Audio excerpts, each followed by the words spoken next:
specializing in defending Arab and Muslim community members, activists, and organizers against governmental attack.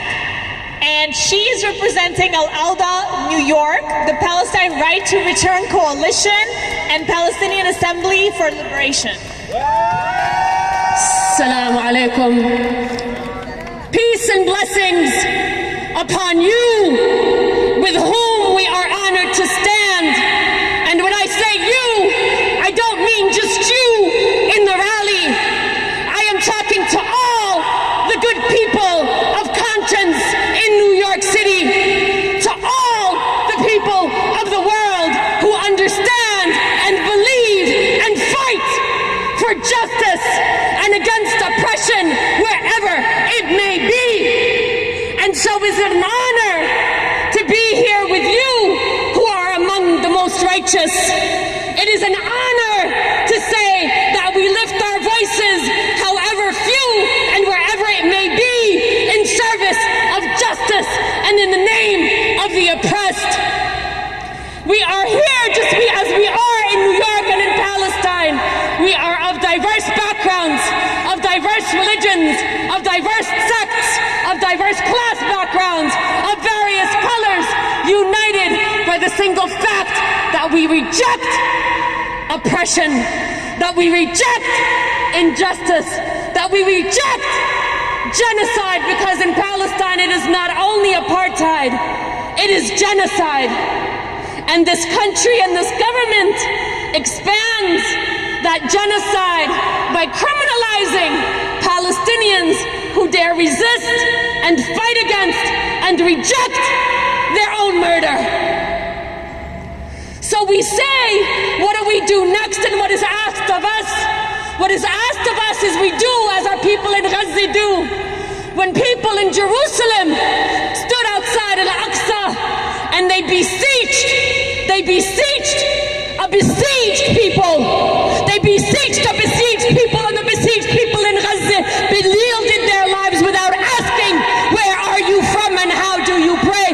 They stood united and they raced towards death in service of the oppressed, in service of the highest form of love, the love of the other, the love of the mazloom, the love of God.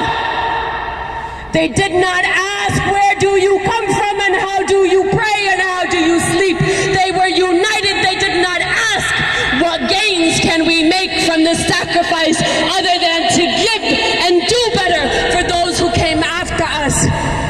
So what is asked of us is to prioritize the other and the oppressed above the nafs, while never compromising our own dignity, which also requires that we give ourselves that which we give the others, to not betray ourselves, whether it's by eating dates made in Zionist settlements, or by working with collaborators, or worst of all, by apologizing when Palestinians do that which is most beautiful, when Palestinians stand bare-chested, when Palestinians fight drones with fishnets and confront snipers with smoke and mirrors barefooted, that we never betray the noble, the holy, the sacred Palestinian resistance, and that wherever we go, we declare unequivocally that all Palestinians are freedom fighters, that those who fight for justice and the other,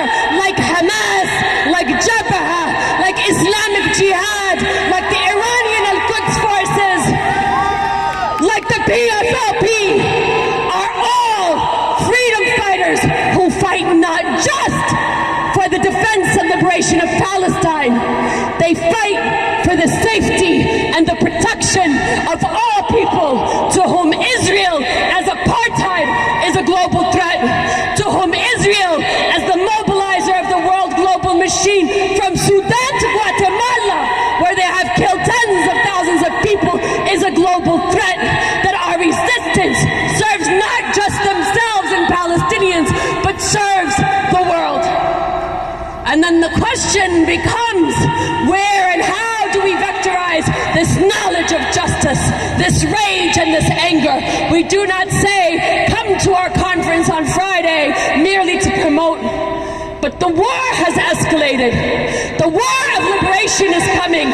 Palestinians inside Palestine, Palestinians you see here, are facing a new and renewed threat to our daily lives, and this requires that our allies on the streets of New York stop, confront, expose, and demand the dismantlement of Zionist settler groups that are mobilizing war crimes in Palestine, that we escalate our direct action against this corridor of war crimes, that we escalate our direct action at our campuses and against war corporations, that we expose and leave no enclave safe for the oppressors who seek to expand and revive apartheid for the purpose of genocide.